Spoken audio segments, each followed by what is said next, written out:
அண்மை செய்தி. ஒன்றிய அரசுக்கு உச்சநீதிமன்றம் கண்டனம் தெரிவித்திருக்கிறது. திட்டங்களை தொடங்கிய பின்னர் சுற்றுச்சூழல் அனுமதி வழங்கும் ஒன்றிய அரசின் 2017-2021 ஆண்டு ஆணைகளை ரத்து செய்து உச்சநீதிமன்றம் உத்தரவு பிறப்பித்திருக்கிறது.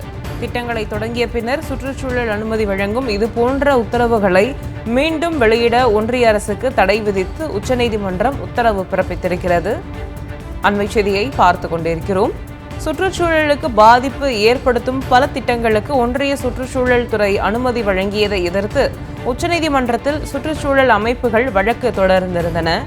ஒன்றிய அரசின் புதிய அறிவிப்பு ஆணை 1986 ஆண்டு கொண்டுவரப்பட்ட சுற்றுச்சூழல் சட்டத்தை மீறுவதாக உள்ளது என்றும் சுற்றுச்சூழல் அமைப்புகள் வழக்கு தொடர்ந்தன.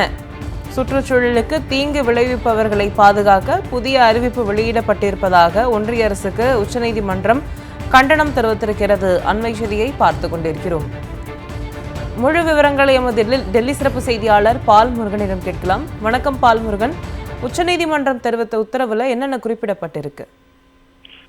அதாவது பல்வேறு சுற்றுச்சூழல் பாதிப்புகளை ஏற்படுத்தக்கூடிய திட்டங்களுக்கு அனுமதி வழங்கும் வகையில் ஒன்றிய அரசு கடந்த 2017 மற்றும் 2021 ஆண்டுகளில் 2 அறிவிப்பாணைகளை வெளியிட்டது. இதற்கு அப்போதே பெருமளவுக்கு கண்டனங்கள் எழுந்தன. ஆனால் அதனை திரும்ப பெற ஒன்றிய அரசு மறுத்தது.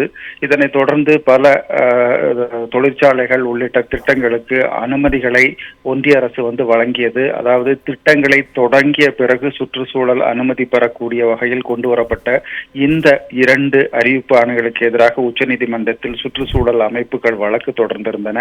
அந்த வழக்குகளை விசாரித்த உச்சநீதிமன்றம் தற்போது தீர்ப்பு வழங்கியிருக்கிறது. இதில் அரசியல் சாசன பிரிவு 21 மீண்டும் மீறும் வகையில் ஒன்றிய அரசு இந்த அறிவிப்புகளை வெளியிட்டிருக்கிறது. சுற்றுச்சூழலுக்கு எதிராக செயல்படுபவர்களை பாதுகாக்கும் விதமாக இந்த அறிவிப்புகள் கொண்டு வரப்பட்டிருப்பதாக உச்சநீதிமன்றம் கடும் கண்டனத்தை தீர்ப்பில் சுட்டிக்காட்டியிருக்கிறது. இதனைத் தொடர்ந்துதான் இந்த 2017-2021 ஆண்டு கொண்டு வரப்பட்ட இந்த 2 அறிவிப்பு ஆணைகளையும் ரத்து செய்து உச்சநீதிமன்றம் உத்தரவிட்டிருக்கிறது. அது மட்டுமல்ல, இதுபோன்ற புதிய அறிவிப்புகளை வெளியிடுவதற்கு தடை விதித்தும் உத்தரவு பிறப்பிக்கப்பட்டிருக்கிறது. அதாவது 2006 ஆண்டு சுற்றுச்சூழல் மதிப்பீட்டு அறிவிப்பை மீறும் வகையில் எந்த அறிவிப்புகளையும் வரும் காலங்களில் வெளியிடக்கூடாது என்றும் திட்டவட்டமாக தீர்ப்பில் சுட்டிக்காட்டப்பட்டுள்ளது. விரிவான தீர்ப்பு தற்போது வெளியாகி இருக்கிறது. சாந்தா, ஒன்றிய அரசுக்கு உச்சநீதிமன்றம் கண்டனம் தெரிவித்திருக்கிறது.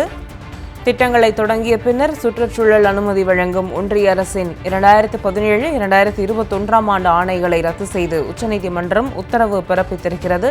அண்மை தகவல்களுக்கு நன்றி பால்முருகன்.